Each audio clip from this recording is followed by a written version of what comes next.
Hello बच्चों, let's start the question.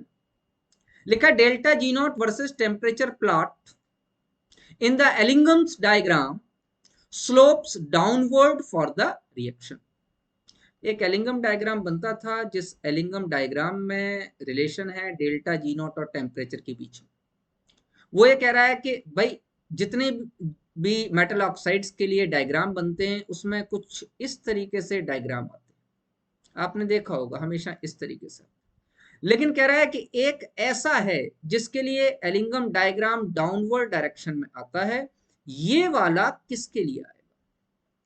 बेटा formula है delta G is equal to delta H minus T delta S. इसको जरा ध्यान से देखिए।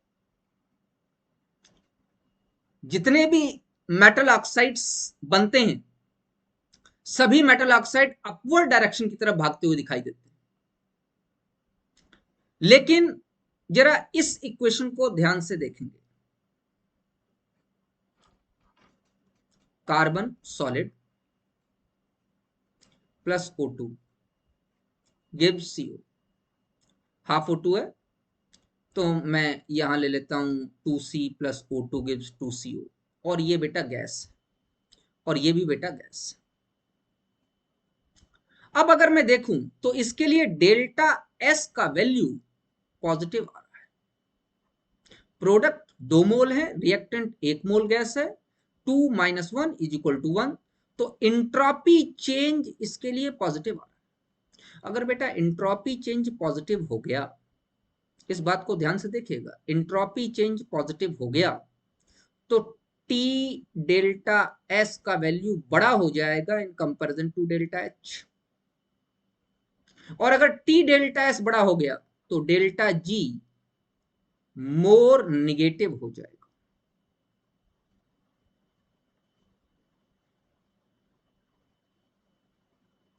जितने भी मेटल ऑक्साइड्स बनते हैं उन सब के लिए स्लोप ऊपर की तरफ भागता हुआ दिखाई देता है क्योंकि वहां पर डेल्टा एस का वैल्यू निगेटिव।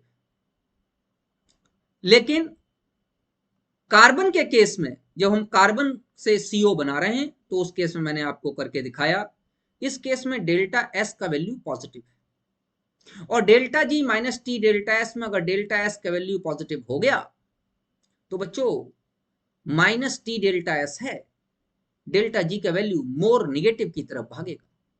यही कारण है कि C plus half O2 give CO के लिए ये वैल्यू नीचे की तरफ प्लॉट, नीचे की तरफ डाउनवर्ड डायरेक्शन में प्लॉट दिखाई देता है। तो what is your correct option?